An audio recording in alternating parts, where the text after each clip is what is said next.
3 of our series called Made. 2 weeks ago, the bottom line was others weren't made to be objects, and last week's bottom line was sex was made to matter. I love school group projects. Said no one ever, right? Say I hate group projects, yes. Sensitive. I love school projects. I'm building a house. Well, put yourself in this situation. If you haven't recently done a school group project, place yourself in this place.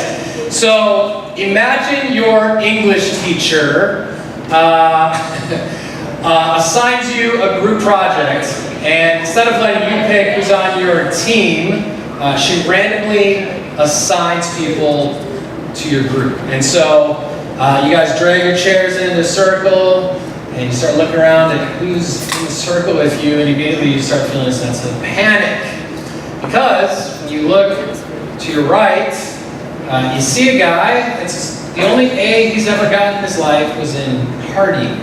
And you look to your left, and there's a girl who slept through every class because she's catching up on sleep from the night before.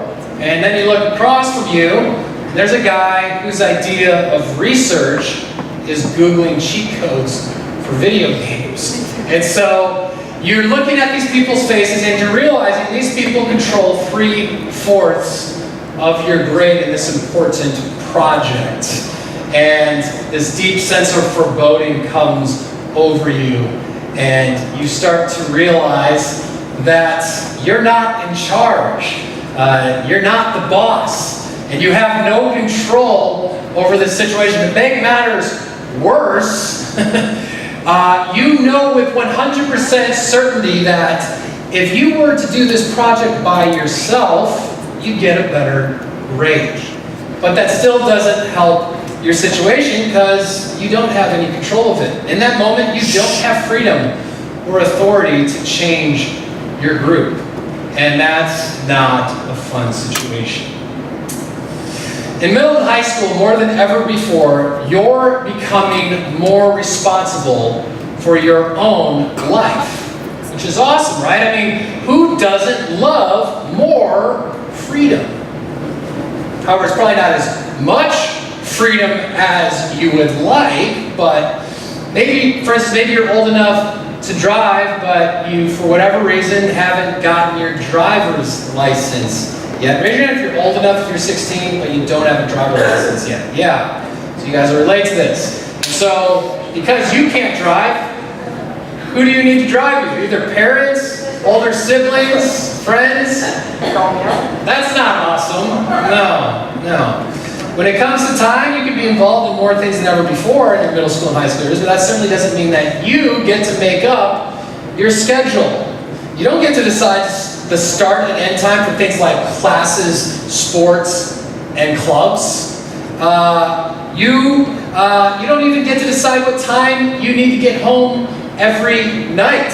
You're like, I get home at this time because that's when my practice ends, so that's when I get home. You can't even control that. Now, the electives we take, the clubs we join, and the sports teams that we cheer for, okay, those are things that we get a say in. But getting the latest smartphone, sharing a bedroom with a sibling, or time for dinner, those are all areas that we don't typically get to call the shots. No one is a fan of not being in charge. Or is anybody a fan of not being in charge? I've got one person. Good job. All right. But most of us would prefer that we were calling the shots. Because if we're not in charge, chances are we're not in control. In this series, we've been talking about sex. And if there's one area of life where you do actually have some control, it's your own body. I know that sounds like a little weird, but think about it. As a middle schooler or high schooler, you decide what you place into your body as food. You can either have a couple Big Macs and some greasy, salty fries, or a healthy snack. You can choose what you drink, what fluids you pour into your stomach. You can either choose a sugary soda or a healthy bottle of water. All right? Another example, your parents may tell you what time you need to go to your bedroom every night. Raise your hand if you have to go to your bedroom at a certain time of night, okay? Some of you might do that. But I would hazard a guess, most of you control when you actually go to sleep. So yeah, I gotta be in my bedroom at 10 o'clock, but I just go to sleep when I'm ready to go to sleep. You control that. There's some area of control there. For instance, if you decide that your parents say you have to be in your bedroom at 10 o'clock, great. But you want to have a dance party by yourself till 11 o'clock? Go for it. You can do it. You got some control and leeway there. You control when you sleep. In the same way, you have control over your sex life. See, we tend to think that sex is something that's out of our control. You know, we get in the moment with someone and in our feelings, aka hormones, and we feel like we have no control. I just get these urges, Pastor Adam, I don't know, what am I supposed to do? How are we supposed to stop that? I mean, are we made with those feelings and desires? Now, for some of you, sex may be an obvious eventual step that people take when they're in a dating relationship. It's not even something that needs to be controlled. It just kind of happens. For others of you, maybe your sexual behavior has accidentally gotten out of your control. It's not like it was on purpose. Now remember, in our study, this series we've learned that sexual immorality is any sexual behavior outside of God's intended purpose of one man and one woman married in a covenant relationship with God, before God for life. According to the Bible, anything outside of that, any sexual activity, not just going all the way, but any sexual activity outside of that is sin. Even, according to Jesus, even lusting after someone in your mind is sexual immorality. So maybe that's you. Maybe your sexual behavior just accidentally gotten out of control, and you've seen some things online on certain websites you should have been on that you can't unsee, or maybe you've sent texts of inappropriate images of yourself to a guy or girl you're into that you can't get back, or maybe you've done something else that you just can't undo. Or maybe some things happened to you that were completely out of your control. Maybe you were pressured or forced into doing something that you didn't want to do, and now you feel like you've lost all control over your sexuality. So in some ways we feel like we have control over our sex lives, but in other ways, not so much. That's why sex is complicated. Because there's freedom in what we do with our bodies, but it doesn't always feel like freedom. It feels like we have no control over what we do. So what then? We're going to look at a letter that was written 2,000 years ago. Now, before your eyes get glazed over and you pull your phone off and start scrolling through your Instagram feed, hear me out. Because believe it or not, what we're about to read is just as relevant today in 2019 as it was 2,000 years ago. In the first century, the Apostle Paul became one of the most influential Christians in history. He actually wrote over half of our New Testament. He traveled throughout the known world, sharing the grace and freedom that he found in Jesus Christ. Freedom from always having to be perfect. Freedom from having to figure things out on his own. Freedom from following a list of rules. Now, for a large part of Paul's audience living in the first century Roman Empire, a big chunk of his audience were Jewish people. And for them, the idea of being free from a list of rules That was massive. The Jews were God's chosen people for thousands of years. They had followed rules that governed every aspect of their lives. Rules about food, clothes, work, family, and of course, how to be in relationship with God. But when Jesus arrived on earth, all of that changed because Jesus removed religious rules as a way to get to God. And in their place, he offered personal relationship. Not only that, it was a relationship that offered true freedom. Take a look at what Paul says in a letter to the Christians in Galatians 5, chapter 1. So Christ has truly set us free. Now make sure that you stay free and don't get tied up again in slavery to the law. Now this was such a radical thing to say in that context. Because just like today, people at that time believed that good rule-following behavior was the only way to connect with a perfect God. But after hearing this idea from Paul, a lot of people did what a lot of us would probably do today if we had heard that. They took this freedom from the law as permission to do whatever they wanted. They actually went in the opposite direction, in an extreme way on the other side of things. They went from following religious rules, I have to be perfect or I won't make it to God, to, oh, that's cool, Paul, we're free from the law. Great, I can just do whatever I want. They went from one extreme to the other. In other words, the first century Christians would say, well, if rulers are bad, then no rules must be awesome. Now, we don't know exactly what people felt 2,000 years ago. The permission they felt to do things that they experienced when they experienced freedom from law, but apparently the things they started doing when they heard that they were free from law, they weren't good at what they were doing. Because in a letter to the Corinthian church, Paul really felt the need to clarify some things. Check it out. You say, I'm allowed to do anything. Pause there. Now for some of you, this verse just became the first verse you ever wanted to actually memorize. So like, now that's my verse right there. I'm allowed to do anything as a Christian. Yes. And this is why some of you in D groups have been asking your D group leader, so Daniel, how far is too far? Why is that? Because we all like to kind of feel where the boundaries are, right? We like to feel, okay, you guys know what an electric fence is? Have you guys ever seen cows have electric fences? You know, it's like, let's see if this thing's turned on. No, it's not turned on. I can get really close to this fence, right? That's what we all like to do, right? We like to see where the line is. And Paul is saying to them, where's the line, Paul? What's okay? He's saying, everything.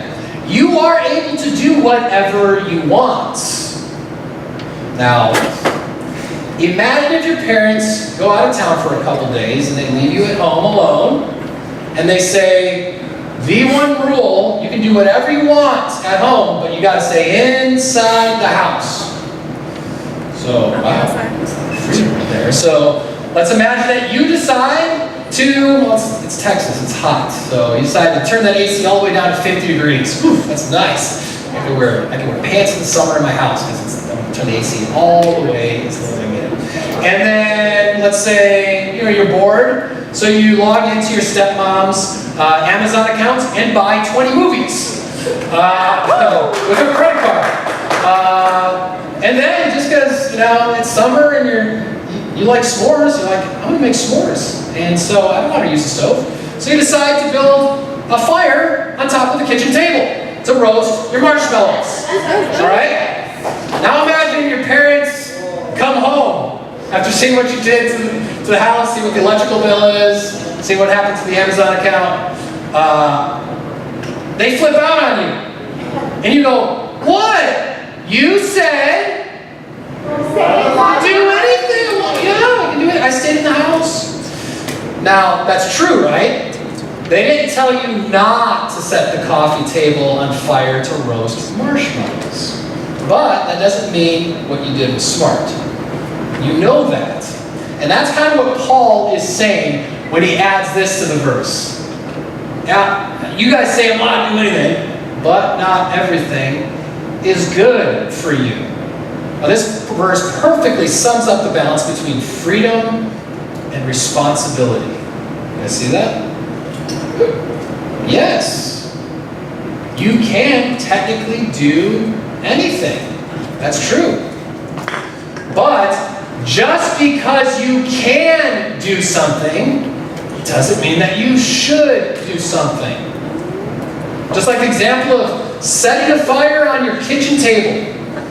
Your parents gave you freedom when they were gone, but you didn't handle it responsibly. You caused hundreds of dollars in damage. Which means what? They gave you all this freedom, and you guys have seen this with your own parents. They give you a lot of freedom, you blow it. What happens to your freedom next time? Yeah, less freedom. Yeah, and you lose trust. Your parents lose trust in you, which is always terrible, makes you feel guilty, right? If you have a conscience. So, what? Yeah, you lose freedom. So because you misused your freedom, what does it do? You end up with less freedom. You only hurt yourself. When it comes to your life and your body, you have a lot of freedom in middle and high school. In fact, you have more freedom than you've ever had in your life. So, can you hook up with that guy or girl you're interested in? Yes. Can you send those inappropriate texts, pictures of yourself to that guy or girl you like? Yep. Can you look at that website that you know you shouldn't look at? Yeah. But Paul says the question isn't, can I do something? No, the question is actually this, should I do something? Now let's be real here. Nobody is following your every move and your every thought in middle and high school. And at some point you're going to be alone by yourself. Or with someone you're interested in, alone in a room. And in that moment, you will have the freedom to do whatever you want. According to Paul, in that situation, you need to ask yourself what you should do with that freedom. Not if you can do it. We know you can. Everybody can. Should you? Because like we've already said, mishandling freedom actually leads to what? Less freedom and less control over your life. That's why he adds this. And even though I'm allowed to do anything, I must not become a slave to anything. Now that takes Paul's earlier message that we looked at one step further. Because not only can something not be good for you, it can take control of you. It can make you a slave to it. You've seen this happen, but when you show restraint and care about what you should do, you end up having more freedom. Paul says that we're made to be in control, not be controlled. We've been given amazing freedom, but the only way to truly experience freedom is to be responsible with that freedom. Is this making sense? Yeah, you guys tracking so far? And when it comes to our sexuality, being responsible means taking control, getting some self-control in your life. It means taking control of what we experience, what we view, and what we do. Put simply, you were made to be the boss of your body. That's our bottom line tonight. Say it to your neighbor and write it down if you're taking notes. You were made to be the boss of your body. And on the flip side, your body was not made to be the boss of you. Now, when Paul used the word slave to describe what it's like to be controlled by something or someone else, he chose the strongest language possible. Why? Well, he wanted to make sure people knew that when they were irresponsible with their physical freedom, they immediately became less free than they thought. Something or someone else became the boss of their body. they allowed themselves to become a slave to that. If you're wondering whether or not you're in control of your sexual decisions and behaviors today, here's a few ways to tell. Here's a quick little quiz for you guys. We'll see how you guys do. If you, just the thought of saying no to something sexual, let's say something you were tempted to do yesterday, if just the thought of saying no to that temptation kind of scares you a little bit, you're not in control. If you want to say no to something, but you allow someone else to say yes for you, I don't know, a boyfriend or girlfriend, and you let them say yes when you want to say no, you're not in control. If you want to say no to something, but you can't actually say no to it, guess what? You're not in control. Good. If anything on that list resonates with you, if you feel like you've lost or given up control of your sexual behavior, how can you begin to get it back and take responsibility with the freedom you've been given? Here's some practical next steps for you. Step number 1, talk about it. Starting here tonight at church, this is a great place to talk about what you're struggling with. Talk about it. Chances are good that your D groups leaders have already walked through what you're going through and experiencing right now in middle and high school. They're a great person to talk to about. Get some advice from them about what they did. And believe it or not, if you're open and honest with what you're struggling with, what sins are what you're being tempted to do, guess what? I can guarantee you our D groups leader aren't going to judge you. It's a safe place. Be open and honest who you are. We always talk about leaving your mask at home. You might feel at school or at home you have to wear this mask and pretend to be somebody who you're not. Here at FiveStone Students, you can leave your mask on. You're not going to be judged. There's no judgment zone. Come as you are. So in D groups, that's why I provide you, so you guys can be accountable and help keep each other accountable and grow as brothers and sisters in Christ. So talk about it. Or you can talk to another adult you trust. Just let someone in on what you're dealing with. Don't go through it alone. So that's step number 1. Talk about it. Number 2, practice saying no to things that aren't good for you. For a lot of us, this may be relatively easy. Maybe you're more of an assertive person that can easily tell somebody, no, I don't want to do that with you. I don't want to do any of that with you. Or a temptation comes up and you're like, no, I'm not doing that. But for others of us, any people persons in here? Raise your hand if you're a people person in here. Oh, yeah. Okay, saying no to somebody doesn't come so easily. That's tough for some of us, right? Now you may feel pressured for all kinds of reasons. Maybe you feel pressured by friends, or by a boyfriend or girlfriend, or maybe you feel pressure from yourself because you feel like you want to fit in and not seem weird. But like anything in life, the more you say no to things that you should not be doing, the more courage you'll gain. You'll become a more courageous person. It's like working out a muscle. Your no muscle will get stronger. When you're tempted to sin, the more you work it, the stronger you'll be, and you'll be able to resist temptation better with God's help. So first step was talk about it. Step 2 is practice saying no to the things that aren't good for you. And step 3 is decide ahead of time what you're saying no to. And you can start thinking about these right now. This is the time to take these next steps right now. Here's the truth. A lot of sexual behavior isn't planned out. In general, many people don't plan to do what they did sexually. They don't plan to text what they texted. They don't plan to watch online what they watched online. The sin nature rises within us and we succumb to the temptation. It just kind of happens, right? A moment when, let's be honest, we weren't in control or thinking clearly.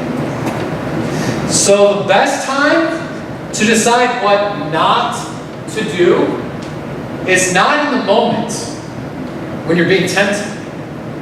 but before that moment, when you are in control, like right now, here at FiveStone Students.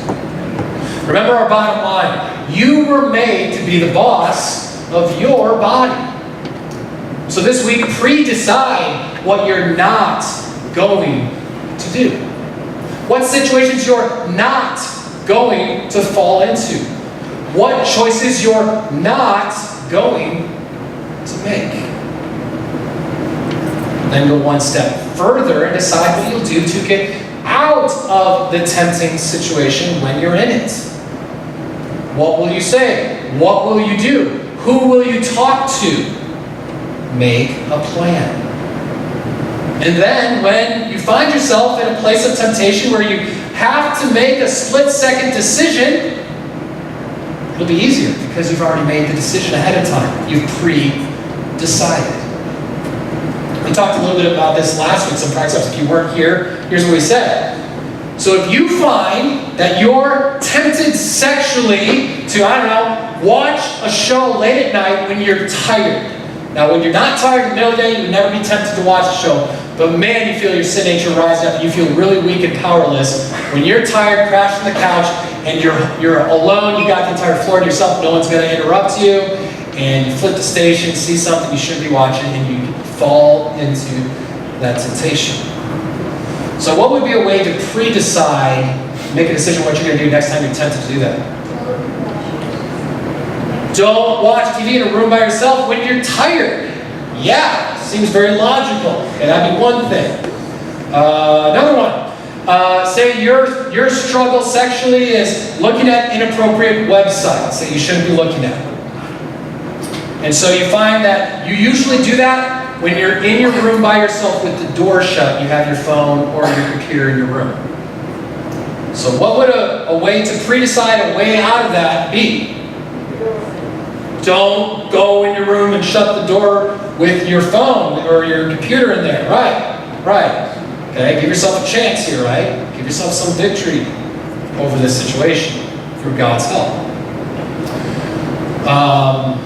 It could be endless. There could be anything. There's multiple different situations that if you pre-decide how I'm going to escape this with God's help, here's what I'm going to do. So that if that happens, if you're in a dating relationship, and you always feel tempted to go a little too far with your boyfriend or girlfriend. Every time on Saturday night when we're laying down on the couch watching a movie with the lights out. What do you think would be a good pre-decision on that one? Next time boyfriend or girlfriend says, hey, let's lay down and watch the movie together. No, let's stay seated up with the lights on during this movie. I'm not gonna lay down on the couch with my girlfriend. That's very smart, pre-deciding. That's what we're talking about, very practical steps. Whatever it is for you, it might be something different for you. Come up with an idea starting tonight on how you can get out of that situation. Already make your mind up on what you're going to do when that temptation arises.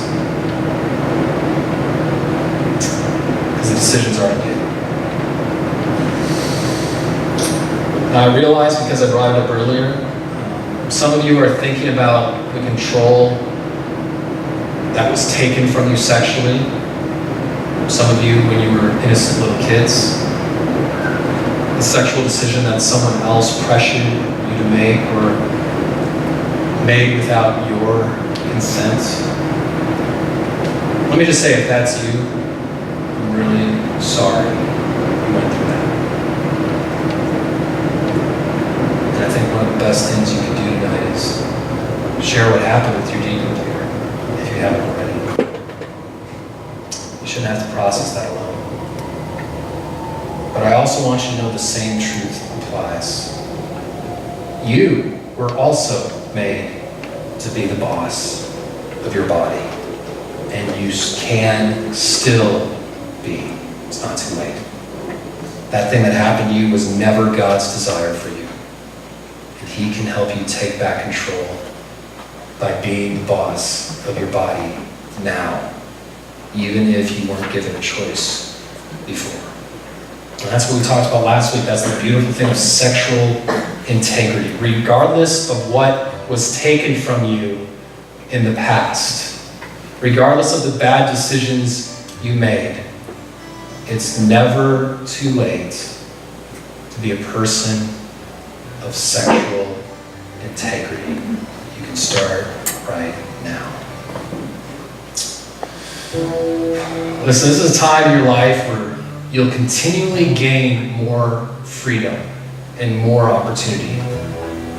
And once you graduate from high school, that freedom will increase exponentially. And what areas that you will experience freedom? What are those areas that you'll experience new sexual freedom in? Well, what we're talking about tonight, in relationships, your body, and sex. The best possible way to experience that freedom later in life is to be responsible with the freedom that you have right now in middle and high school. To proactively take charge of your body, your situations, and your choices. To decide in advance to not simply do what you're told, but to be the leader, not a follower. Be the owner and be in charge of your sex life, both now and in the future. Because you were made to be the boss of your body. And that starts tonight.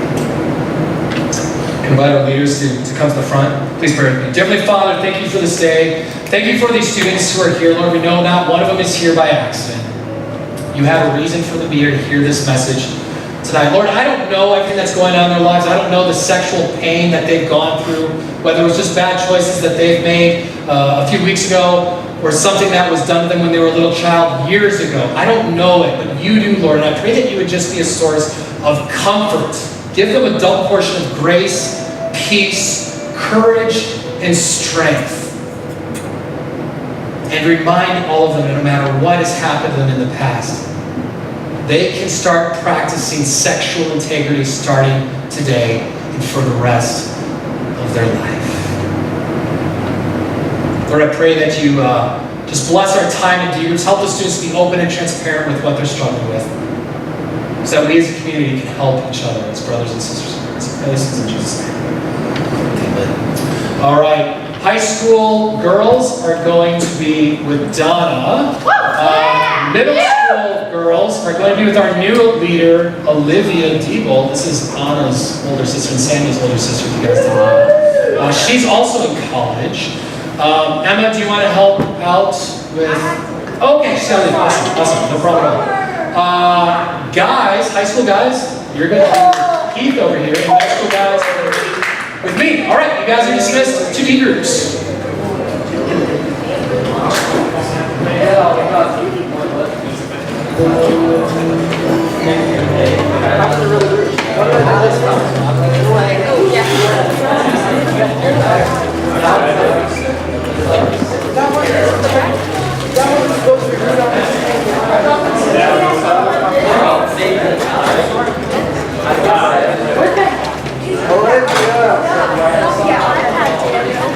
I do hate it. Why? Because it was very rude. Did you smack him yet, Olivia? What? Did you smack him? I did earlier. Oh gosh. God,